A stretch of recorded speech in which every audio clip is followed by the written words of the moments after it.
Bravo. I'm the Director of Family and Community Engagement at CABE, the California Association of Bilingual Education. And I'm very excited that today we have Carlene Thomas from NABE, the National Association of Bilingual Education. I saw her in the exhibit hall and I said, let's come over and let's have a chat. Carly, I'm so excited you're here. Thank you for joining us for this Thank you session. for having me. So you're with NABE. Yes. What is NABE? What does NABE do? Yeah, so the National Association for Bilingual Education, we support bilingualism and biliteracy across the US. And of course, we have international affiliates as well. And so just making sure we're getting that message out about the importance of bilingual education across the nation. And you also have your own company too. I do. I'm the CEO of Carlene Thomas Consulting and started my own business back in September. So yeah. All right. Well, the conference theme for this year is Testimonials, the power of our stories, our art, our dreams. I'd love to hear more about your story. Yeah. How did you get involved in bilingual education? So I think for me, it really all started back when I started teaching in Beijing, China. And I think that's really where my love for English learners began, those who are second language learners. And when I came back to the States, teaching in contexts like Dallas ISD, I'm able to have so many students from many different language backgrounds and cultures, and seeing the need that they had to be supported and valued and uplifted. And so, yeah, it's kind of funny because I had a bit of a situation where the ESL teacher at our middle school that I was teaching at, unfortunately actually tragically passed away right before school began.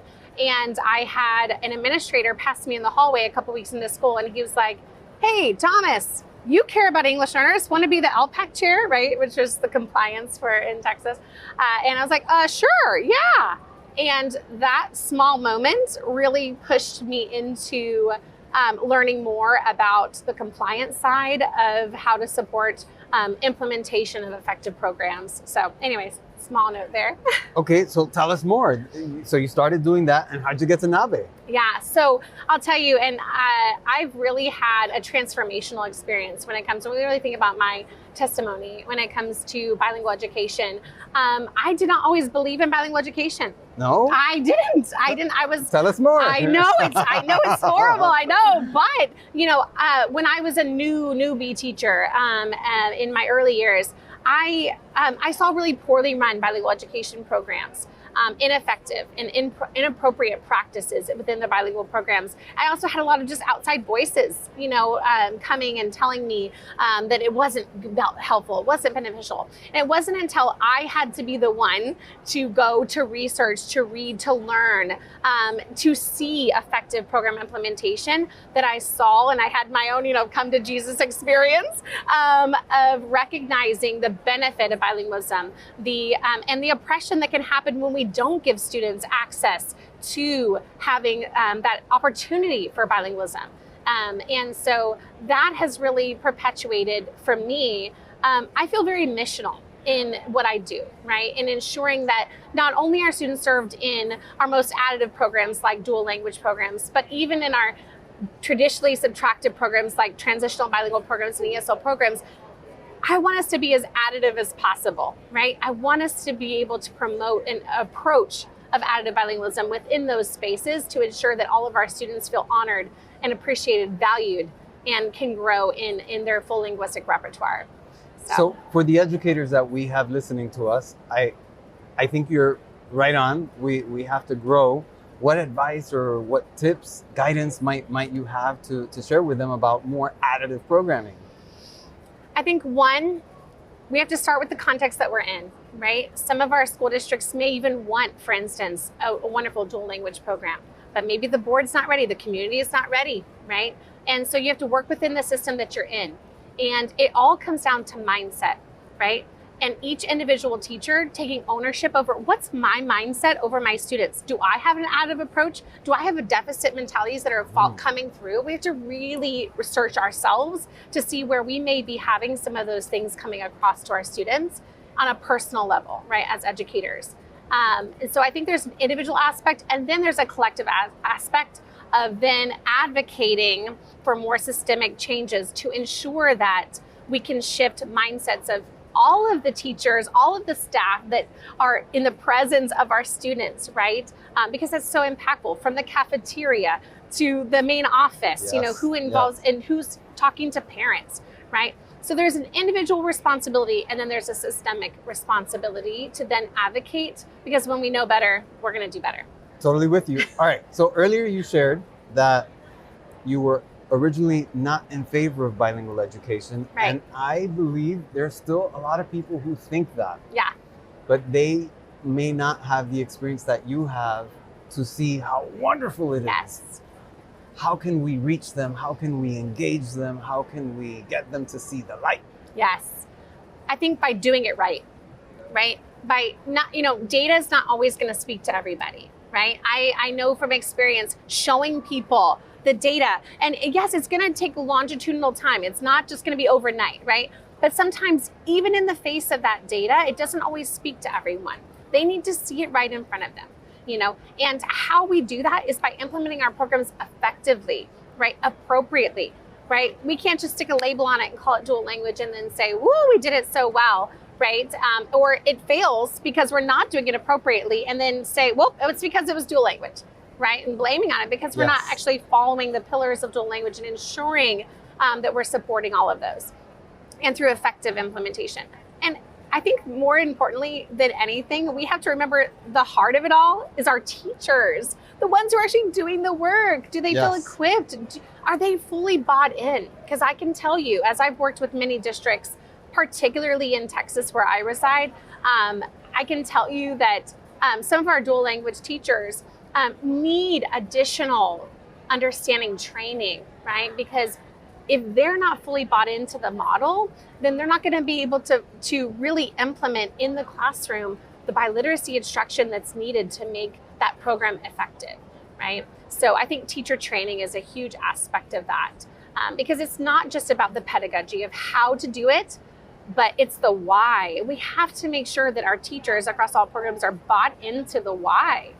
Do they really understand why it's important to do biliteracy in a certain way to ensure that effective practices? I get excited. Yes, I'm going. Yes. I'm excited too. So you've been in bilingual education for a long time. Yeah. Could you take a minute to reflect on where we've been to where we are now, but even more importantly, where we still have to go? Wow. Ooh. Wow. That's okay. That's not a light question there, David. I think I'm proud about where we have come, right? We've definitely made a lot of strides. I'm proud to now live, be in Texas, for instance, and we do have really great, legislation regarding, dual language practices and programs particularly. But I think we have a long way to go in the future of ensuring that our emergent bilingual, our multilingual learners are at the center of those programs, that the reasons for which we advocate is for them, right? I myself both have my two kiddos in dual language programs, right? Okay. Learning Spanish. I have a fourth grader and a first grader, my kids. And I'm so thankful for that opportunity. I'm thankful that they're having the opportunity for bilingualism that I never had as a young child. However, it's not about them. And I value and I'm so thankful that they're in that program. But I think as we move forward in the future, we have to ensure that the priority remains our emergent bilingual students, our multilingual learners. They're the ones who the programs are actually for. And I think in our enthusiasm of wanting to promote wonderful additive programs like dual language, we have to ensure we don't lose that focus on our emergent bilingual students and their families. And bringing the families alongside. I think sometimes we take for granted assuming that our families are for bilingualism and biliteracy. And unfortunately, many are not. And we have to be able to connect with them and make sure that they understand the why. They see the benefit of bilingualism and can truly buy into that as well. So that our programs are for all of our emergent bilingual students, not just those with the highest test scores, not just those with enough Spanish, right? But for really all of them, that they should have that opportunity, even if it's more of a heritage language for them as they start and they don't have a high proficiency yet in Spanish, even though it's their family's heritage, right? But giving them that opportunity to grow in both languages.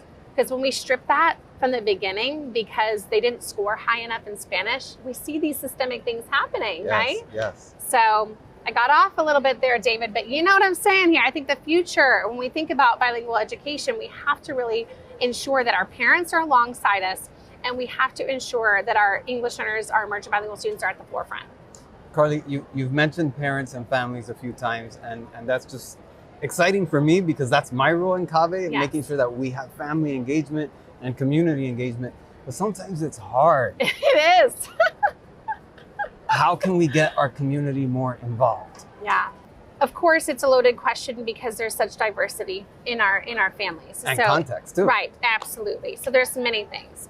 But I think also what's important for school districts to really think about as they think about that parent involvement and engagement is what are some of the cultural aspects of our students' families that might differ from our own perspectives of what parent engagement should look like, right? Yes, yes. Because, for instance, I, in teaching in China, traditionally, and, of course, more abroad, because it's not for everyone, but typically speaking, there's going to be more of that mindset of a respect for the teacher and thinking they should not interfere, right? And again, I'm speaking very broadly. Yes. But and so that type of approach may look to an educator who doesn't have that same cultural aspect and think, well, they just don't want to be involved, or they're not going to. But they do, and they are, but they respect you so much they don't think it's their place to interfere. Right. And that could be in many different cultural aspects. And so I think that's what we have to really understand and get to know. I think surveying parents as to what are their preferences, not only for communication, but for the types of activities and engagement that they want, and not just assuming that we think when we create said whatever activity, Right. that that's going to be the best thing, the timing of it, the types of activities, so, and really helping them to feel that even if they themselves don't have English proficiency, that they can still support their students' bilingualism and biliteracy and English proficiency as well by reading to them in their native language, by doing all those things, right? But helping them to know that they're an important role even when they don't have English proficiency themselves, if they don't, right? So really making them out partners, right? And leading to that empowerment level where they're the ones leading the charge and not us just telling them what we think that they should do to be involved. Absolutely. I think getting the community involved and making sure their voice is heard. A lot of times we think that we know what they want, and sometimes that's not it. So Sometimes it's not. We got to be receptive to that. Carly, I want to be mindful of your time, and I want to make sure we capture every story that might be exciting for you to share, and I'm sure there's lots of those. But in bilingual education, any final thoughts, any ideas that you'd like to share with our audience? I would just say don't give up.